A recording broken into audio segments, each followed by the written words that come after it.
Hello and welcome to Bpedia powered by Abhimanyu IAS. My name is Niharika Walia और मैं आज बात करने वाली हूँ regarding the complete information of RBI grade B officer, a vacancy which comes annually. हर साल आपको आरबीआई ग्रेड बी ऑफिसर की वैकेंसी आती हुई दिखती है। जब हम इस वैकेंसी की बात करते हैं, this vacancy is focused towards the people who will be joining as an officer in RBI। और उसके साथ साथ इस पोजीशन के आगे जो ग्रेड ऑफिसर्स हैं वो ग्रेड बी, फिर ग्रेड सी, ऐसे उनमें आगे और तरह रिक्रूटमेंट्स होती रहती हैं। ठीक है, so when we talk about this particular vacancy, इसकी कुछ स्पेसिफिक स्ट्रीम्स के रिगार्डिंग वैकेंसीज निकलती है in RBI. There are overall 3 streams और नॉर्मली जो इनकी वैकेंसीज रहती हैं वो 200 से 300 के रेंज में नॉर्मली रहती हैं। It can be more than that, less than that, but इसी रेंज में इनकी नॉर्मली निकलती हैं और हर साल आपको ये देखने को मिलती है। That is the plus point of RBI grade B officer. It comes every year. But what about the qualifications, what about the age criteria, what about all the basics of RBI grade B? So let's talk about all those things today. Now moving on towards that area, जब हम RBI grade B की बात करते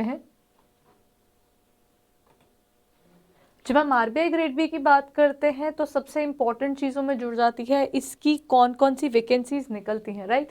सो the first vacancy is of officer grade B, that is general, then DEPR and DSIM। हम normally if we are focusing towards the general, इसकी around 288 के आसपास पिछली बार की वैकेंसीज थी, मतलब अब 250 आपको देखने को मिलती है in this particular area. Now when we look upon this area, जब हम ग्रेड बी ऑफिसर की बात कर रहे हैं, ये स्पेशलाइज हैं और ये आपकी जनरल की निकलती है। अब इस जनरल की जब मैं बात कर रही हूँ, focusing on general right now, when we are focusing, तो उसके अंदर आपका एजुकेशनल क्वालिफिकेशन क्या रहता है, आपका पेपर पैटर्न क्या रहता है, किस तरीके से आपको पेपर करना है, क्या वैकेंसीज निकलती हैं, कितनी इसकी एग्जैक्टली एप्लीकेशन फी होती है। These are the basic things जो आपके दिमाग में आ रही होंगी, तो जानते हैं इनके बारे में भी आगे। आरबीआई ग्रेड बी जनरल जो होता है उसकी एजुकेशन क्वालिफिकेशन क्या है। पहले ये +1 +2 जो हमारी +2 की एजुकेशन को भी काउंट करते थे, रिसेंटली उन्होंने चेंजेस किए और उन्होंने बोला हम ग्रेजुएशन और पोस्ट ग्रेजुएशन को देखते हुए चल रहे हैं। अगर आपने ग्रेजुएशन की है तो 60% अबव आपकी ग्रेजुएशन में होना चाहिए, या अगर इन केस कोई होगा जिनकी तरफ से 60% ऑफ द ग्रेजुएशन में नहीं हो पाया, तो post graduation with minimum of 55% marks आपका होना चाहिए। दिस इज और यानी आपकी ग्रेजुएशन में उतना नहीं है तो कोई दिक्कत नहीं, पोस्ट ग्रेजुएशन में 55% आपको लाने हैं। The relaxation is there for SC, STs and PWBD applicants, that is something there. Otherwise 60% grade में ले आई या फिर पोस्ट ग्रेड में, you can get up to 55% and you are eligible, you are good to go for to apply for RBI grade B. So let's understand the next part. क्या age criteria रहता है इसका? Age criteria starts from 21, यानी कि just after completion of your graduation you are eligible for RBI grade B. It starts from 21 years to 30 years of age. सबसे पहली category relaxations are separate now. 21 to 30 for general and SC STs के लिए 5 years का extension है, OBCs के लिए 3 का है, फिजिकली हैंडीकैप्ड के लिए 10 ईयर्स का है, PH प्लस OBC के अंदर 13 ईयर्स का है, फिजिकली हैंडीकैप्ड और SCs STs they when there is a combined quota उनके लिए 15 ईयर्स तक की relaxation is there in terms of the age limit. यानी just after the completion of your graduation you are eligible to apply for RBI grade B. After you apply for RBI grade B, what is it that you have to go for? सबसे पहली चीज, इसकी application fee for the general is 850 rupees and जो इस बार हुआ था उस examination के अकॉर्डिंग बता रही हूँ, that is 850 for the general and ₹100 for SCs STs। सो वहां पर एक डिफरेंस है। But when we talk about the other portion की कहां पर आपको अपनी प्रिपरेशन पे वर्क करना है, that is something we are going to talk as well. Phases of RBI grade B exam वहां पर क्या है, उसके 3 फेजेस हैं, यानी आपको हर जो फेज है उसके लिए सेपरेटली प्रिपेयर करना है। फेज 1 के लिए आपकी प्रिपरेशन ऑब्जेक्टिव बेस्ड होगी, then there is a different point in terms of phase 2। Phase 2 के अंदर आपकी प्रिपरेशन डिफरेंट होगी एंड इंटरव्यू प्रोसेस के अंदर आपकी जो आपका वैल्यूएशन है that is going to be another different level. सबसे पहला level is phase 1, number 2 phase 2। Phase 1 और फेज 2 के अंदर भी एक डिफरेंस है कि फेज 1 ऑब्जेक्टिव और फेज 2 आपका डिस्क्रिप्टिव हो जाएगा, which has been introduced just now. तो दिस ईयर ये उन्होंने फर्स्ट टाइम, अभी काफी टाइम बाद पहले ऑब्जेक्टिव पे आ गए थे, अब उन्होंने फिर से उसको सब्जेक्टिव पे कन्वर्ट कर दिया है। Then there is an interview process which is conducted after this. अब इन दोनों की जो स्कीम्स हैं वो भी डिफरेंट है। How are they going to divide the entire syllabus? Phases of RBI grade B, phase 1 की जब हम बात करते हैं, फेज 1 के अंदर आपके पास जनरल अवेयरनेस का पोर्शन रहता है, देन रीजनिंग का पोर्शन आता है, देन इंग्लिश है और क्वांट है। ये 4 रहते हैं। इस बार का जो पेपर था that had questions from moderate to difficult, most of the questions were RBI has definitely raise the bar. उनका जो इस बार का एग्जामिनेशन था वो क्लियर कट बताता है that if you are looking forward to RBI grade B then don't take it lightly. ये lightly लेने वाला एग्जामिनेशन बिल्कुल भी नहीं है। इसके लिए आपकी प्रिपरेशन बहुत ज़्यादा प्रॉपर इन डेप्थ होनी चाहिए, only then you can go for it. So if you are thinking for RBI grade B, do not wait कि अच्छा जैन में या फेब में जब इसकी नोटिफिकेशन निकलती है, एनुअली इसकी उस समय निकलती है, तो जब आप उस समय के हिसाब से जा रहे हैं तो ऐसा मत कीजिए कि जब नोटिफिकेशन निकलेगी तब प्रिपेयर करेंगे। बिकॉज नॉर्मली जिन लोगों ने आरबीआई ग्रेड बी क्लियर किया है दे से कि they have given at least 6 months of dedication to RBI grade B.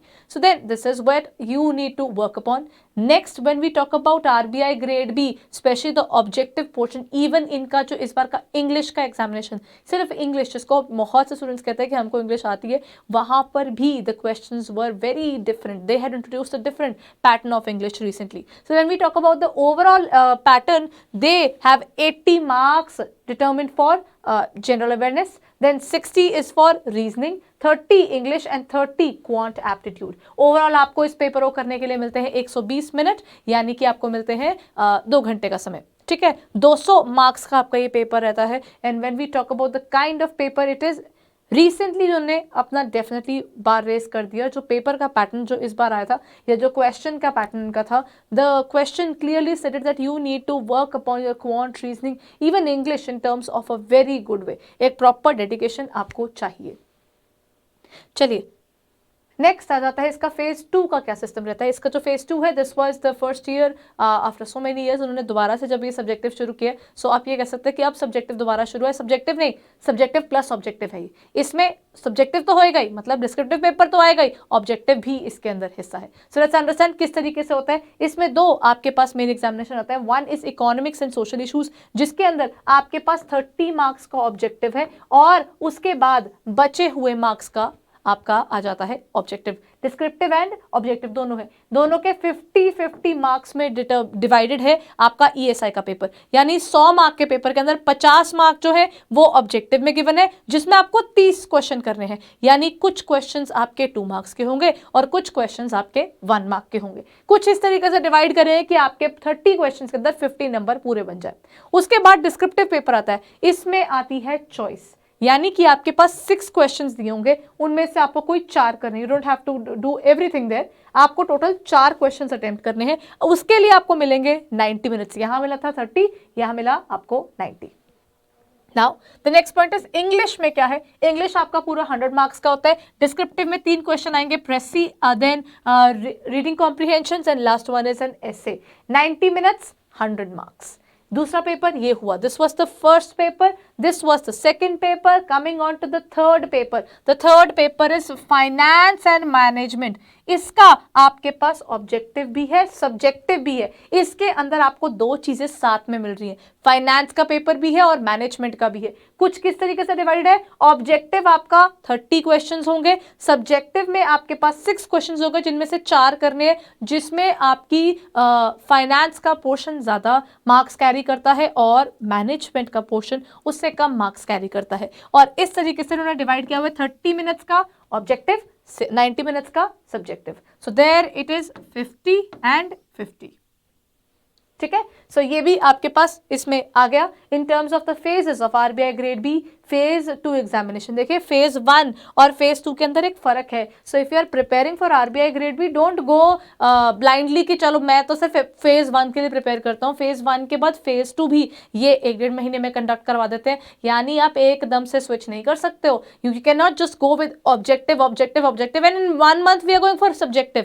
So that can be a little troublesome. So if you are literally thinking about RBI grade B and you want to go for this examination, then go through the scheme of their examination. How do they prepare their paper? What are the kind of questions that have been asked in the previous examination and how you should go for it? Because ultimately when you're preparing for RBI grade B, you have to become exam oriented. Totally focused towards this examination. How are they conducting the examination is one of the most important aspects to look upon. Right, so ये हमने बात की RBI grade B के phase 1 और phase 2 की। कुछ छोटी और बड़ी इंपॉर्टेंट बातों के बारे में बात करते हैं इनके फेजेस के रिगार्डिंग। डिस्क्रिप्टिव क्वेश्चंस में आपको चॉइस मिलती है, जिनमें भी आपके पास फर्दर एक मार्क्स की डिस्ट्रीब्यूशन है, यानी 2 क्वेश्चन आपके 15 नंबर के हैं, यानी 30 नंबर यहाँ हो गए, और 2 क्वेश्चन आपके 10 नंबर के हैं, यानी 20 नंबर आपके यहाँ हो गए। दैट मीन्स 30 + 20 डिस्क्रिप्टिव टोटल आपका बन जाता है 50 मार्क्स का। अगर कोई भी आप ओवर अटेम्प्ट कर लेते हैं, वैसे जिसके चांसेस कम हो जाता है, बिकॉज एग्जामिनेशन में उतना समय भी तो होना चाहिए, it is basically a challenging examination to work upon. So when we talk about this, even if you have over done the examination, you have over attempted it, तो आपके फर्स्ट 4 क्वेश्चंस ही चूज किए जाएंगे। There is nothing called best 4 in the examination. That means जब आप paper देने जाएं, choose wisely what kind of questions are you going to attempt in your examination. The first 4 shall be evaluated. सिर्फ पहले 4 को evaluate करेंगे, ठीक है। नाउ मूविंग ऑन, कुछ और इंपॉर्टेंट है, डेफिनेटली है। फेज 1 सिर्फ एक क्वालिफाइंग पेपर है, उसके मार्क्स आपके इंटरव्यू के समय पर काउंट नहीं होंगे। लेकिन अगर आप सिलेक्शन चाहते हैं तो सिलेक्शन में आपका फेज 2 के मार्क्स बहुत इंपॉर्टेंट है। मेरिट लिस्ट में आने के लिए आपको आपका इंटरव्यू और ये फेज 2, ये दोनों काउंट होते हैं। कैंडिडेट्स जो फेज 1 को क्लियर करते हैं वो फेज 2 में जाएंगे, और फेज 2 के साथ में आपके पास आता है इंटरव्यू, जो कि 50 मार्क का होगा। यानी पहले आप फेज 1 देंगे 200 नंबर का, उसके बाद आपके 3 पेपर्स में डिवाइड हुआ आपका फेज 2। फेज 1 आपका 200 नंबर का, फेज 2 हो गया आपका 300 नंबर का, और 50 यानी 50 मार्क्स का हो गया आपका interview. This is for phase 1, this is for phase 2, and this is for phase 3. This is for 300 marks total. There are 3 subjects: ESI, then we have finance and management, and English descriptive. While in the first examination it was divided into 4 parts: quant, reasoning, English and GA. इस paper में GA 80 marks के आते हैं, यानी GA की weightage बहुत ज़्यादा रहती है, और साथ में आ जाते हैं आपके 50 मार्क्स का एंड में आपका इंटरव्यू। इस जॉब प्रोफाइल के लिए नॉर्मली जब हम CTC की बात करते हैं, it can go up to 20 lakhs, और इसके साथ साथ इसकी एप्लीकेशन जो होती है वो एनुअली निकलती है, यानी हर साल आपको इसकी एप्लीकेशन देखने का मौका मिलता है। अगर आप उसके बारे में सोच रहे हैं, then do not think about let's give the first examination and find out the pattern they have. If you are literally thinking about RBI grade B, then the perfect time to start is now. जबकि rather आपकी preparation paper से जो भी इनकी notification निकलते हैं उससे 6 महीने पहले शुरू हो जानी चाहिए। But if you know what kind of preparation you are looking forward to, सही तरीके से शुरुआत की जाए तो नोटिफिकेशन से कम 1-1.5 महीना पहले भी अगर आप शुरू करते हैं तो भी आपके पास समय आ जाता है। बिकॉज पिछले कुछ समय में all the regulatory bodies have been conducting their exams as if आज नोटिफिकेशन आई है उसके 1.5-2 महीने के अंदर उनका एग्जामिनेशन होगा। यानी जिस दिन से एप्लीकेशन शुरू हुई है उसके बाद you don't have much time to think कि मैं पेपर की प्रिपरेशन करूं या नहीं करूं। जब तक आप सोचना शुरू करोगे पेपर आ चुका होगा, और अपॉर्चुनिटी लूज करने का मतलब नहीं बनता। Because this kind of job profile is not only high paying, it is also linked with your social reputation. Think about RBI. RBI, Reserve Bank of India, is the apex bank.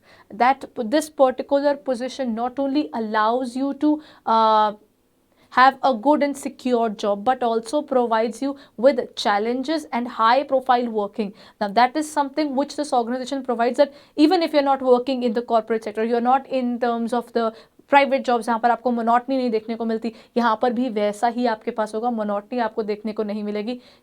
Focus मांगता है ये exam, ये सच है। लेकिन ऐसा नहीं है कि इस एग्जामिनेशन में आपके पास क्लियर करने का मौका नहीं है। If you prepare it wisely, if you prepare and divide it properly, then the entire syllabus is definitely in your hands, because they clearly define the syllabus.